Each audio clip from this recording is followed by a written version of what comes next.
Welcome back. Today we're going to be reviewing the 6-24 by 50 AOEG rifle scope. Now this one I bought it off eBay for about $60 Canadian. That's about 50 US. I've seen them go as high as about $100 to $200 Canadian. So it's really up to you as the buyer to find the same product at the lowest price. Now you guys probably noticed that this looks very much like the Bushnell version.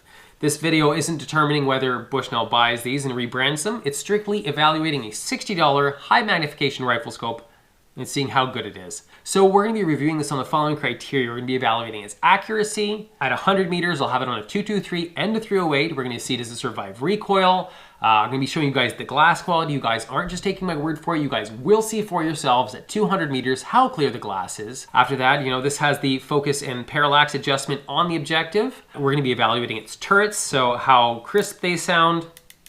Now, these do sound good. We're going to be doing a box test. We're going to be seeing how much windage and elevation adjustment it has. We're going to be evaluating its eye relief, the reticle, and lastly, the warranty.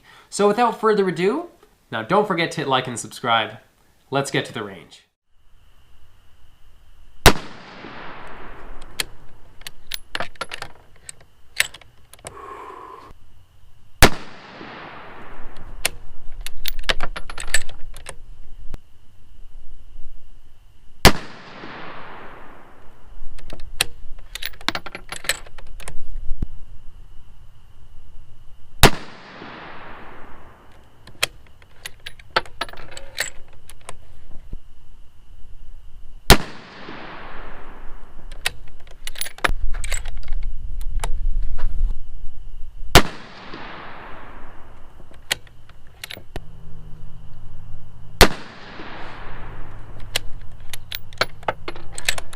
See you next time.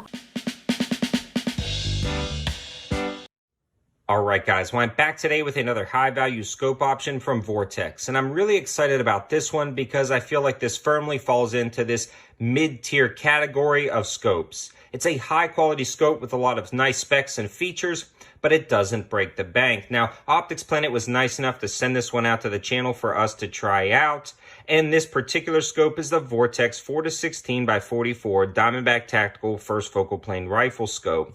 This has the 30mm tube, and we'll talk about the specs and features more in a minute, but Optics Planet normally sells this for $450, but it's on sale for $349, and then you can use the coupon code 704TAC to save you 5% off. So if you decide you like this at the end of the video, or any other Vortex products from Optics Planet's website, remember to use that coupon code 704TAC for 5% off. Optics Planet also sent out one of their Sport Series cantilever mounts, which I really like, and I feel like it's a good pair. They also offer this as a bundle on their website for a little more to get the rings or the cantilever mount and the optic. So let's talk about those specs and features of the optic and its performance down at the range. Now this scope comes in two main options. What you're looking at right here is the EBR-2C. Thanks for watching, guys. Have a good one. Hey, how's it going, guys? This is going to be my review of the Hawk SideWinder 30mm tube, 6.5 to 20 with the 20 power half MOA crosshair. That is pretty freaking impressive. I'm not going to bullshit you. This thing's nice. Okay, now what I'm going to do first is take this thing out of the box.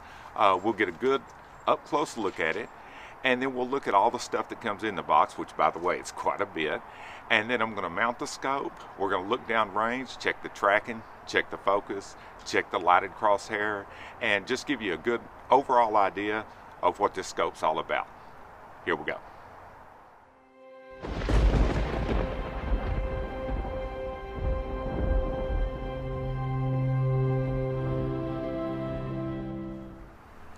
All right, there she is in the box. Let's open this sucker up. There's what it looks like when you open it up. Just a second, we'll go through this stuff one at a time real quickly. There's the side focus wheel. Little owner's manual, cleaning cloth, the Allen wrenches to reset the zero on the scope, and an extra battery, which is a nice feature because if you're anything like me, you're going to leave the battery on and run it down. There's a look at the pointer. Alright, and these little tools are used to remove the covers on each end, the flip-up scope caps. Alright, there's a screw-on sunshade. It's very flat black inside, so there won't be any glare when you screw this onto the end of the scope. Guys, thanks for watching my reviews. Hey guys, we're back out on the bench with another scope review, this time an Athlon Ares BTR 4.5 to 27 by 50. This particular model is model number 212006. This does use the APLR3 first focal plane Christmas tree reticle, which is very nice, fellas. This one here is roughly a little less than 14 inches in length. It's a little less than 28 ounces. So it's by no means, it's not a lightweight, but it's not, ridiculously heavy either. The magnification range is very, very nice. Go over a few things that, I really am impressed with on the scope is first being the glass clarity. The glass clarity is spot on, fellas, which you would expect from, a scope of this price point. It should be good. You pay more, you expect better quality. I mean, that's kind of how this works, right? So no big surprise there. I expected it to be good. The one thing that I expected to be good that isn't is the turrets. The turrets are terrible. I mean, they're usable, and from what I understand, the grease fix can be done on these to make them more tactile and less mushy. But to be honest with you... Hey guys, had a company reach out to me and ask me if I would take a look at one of their optics, and the company is Best Sight.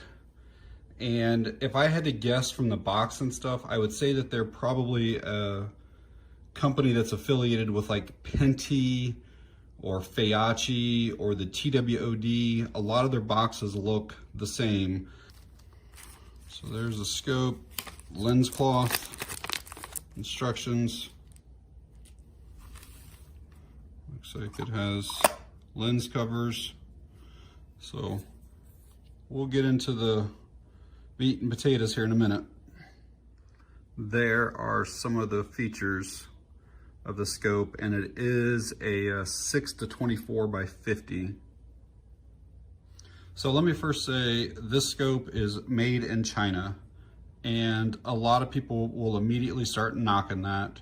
And what they don't realize is that probably 90%, maybe even higher than that, of like Bushnell scopes are made in China. They only have like one line that's made in Japan. Vortex, the majority of them are like probably 75% are made in China. And then they have a few that's made in South Korea and the Philippines, I believe. Leopold, which I know everybody swears by them for a long time. All of their components, and I even think still to today, like their the lenses and stuff, I still think they come from China. The glass does, and they're assembled in the United States, but I think they get a lot of parts from China. So I just wanted to say that right up front. But so this thing has an adjustable eye bell back here, so you can change your eye relief depending on obviously which rifle it's going on, where you're able to mount it, and every person's eye relief is a little bit different. Here is the controls for your brightness for the illuminated reticle. You've got 5 for red, and it should be 5, I assume, 5 for green. Up on top here is where the battery's going to go. So you just twist that off. Show you here real quick. Down below that is for the magnification. And again, it's a 6 to 24. So you can zoom that all the way in. I'll put the battery in here in a bit. So moving on up, got like a 1-inch tube. So it fits pretty much most scope rings. The turret covers here are manual, no tools needed, no tools to adjust them. What's it say there? 1/8 inch was 1 click at 100 yards. For the most part, the threads feel okay. They do feel like they could use a little bit of grease on them, but overall they actually are pretty smooth. It's not like there's a bunch of grinding or anything like that. They just feel a little bit dry. And then moving on up, you can go all the way down to 10 yards. I'm not sure if this one goes to infinity or not. So we got 20, 30, 50. Yeah, it does go to infinity. So you can go to 150 and then beyond that, and then it locks in place right there, won't go any further. So pretty nice on that. The one thing I will say is as soon as I picked the anodization on this actually feels really nice. I don't have any issues with anything on the scope so far. Again, it's just, I've only held it for a few minutes here. But I will say that these covers feel like junk, cheap plastic. They're like super, super flexible, and just the color of them, the appearance of them feel different than most lens covers. But just kind of wanted to point that out. I don't see any issues with them, but they just feel like super flimsy. Did want to point out on these scope mounts that they do have like this little piece of fabric down on the bottom of these so that it does not scratch up the scope, which I thought was pretty decent. I'll see how these mount here in just a minute. I've had a bunch of these, what I kind of call cheap or budget scope mounts. Once you go to put it on the scope itself, that the screw holes don't want to align correctly, and you end up kind of like wallowing them out a little bit. So we'll see how this works out. So I'm getting the mounts on here now.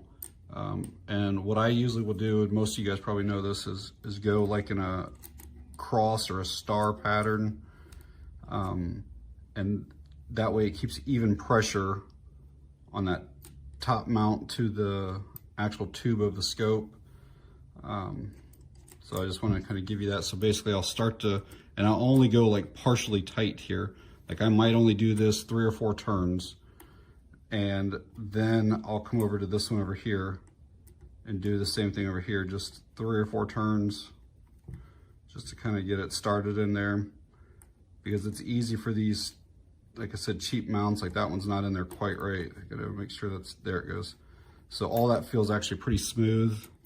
And again, I haven't tightened these ones actually down either, but sometimes this is tough on some of these kind of cheaper mounts, is getting those screws restarted back into the holes.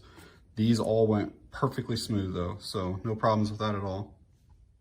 Yeah, so I was actually fairly impressed with this out to the range. The glass is very clear, it's sighted in easily, held 0 throughout the day when I was shooting. According to the manufacturer, it is shock proof, it's fog proof, it's waterproof. Couple little complaints that I would have, again, the lens covers, lens caps, about the only thing they really, I think, would do is keep these kind of somewhat clean from getting dust and stuff on them. Like I feel like if something were to hit this, like it's plastic, and it would just go right through that. So they are kind of cheap on that. Another complaint that I had is to turn on the red and green. Now this may get easier over time, but this is super stiff. Like it takes a ton of effort to get those to change. And there's been a couple times I've went to go and I've actually loosened up the battery cap thing there, just because it's so tight to turn that. And then probably another complaint I would have is that they only have one nub here to adjust your magnification. And so if it's mounted on the rifle right now, that's almost impossible to get to. So you end up having to turn it from here, which isn't a huge deal. But I guess it would kind of be nice if maybe if they had another one or so of those somewhere up here, just so you can get to, like when it's on a 14 magnification or so, it's basically right on the bottom, and you basically, the rifle's sitting there, so you cannot get to that then. Other than that though, for 50 bucks, it's actually a really decent scope. I'm pretty impressed with it, and that's it on this one. Thanks for watching. I appreciate it.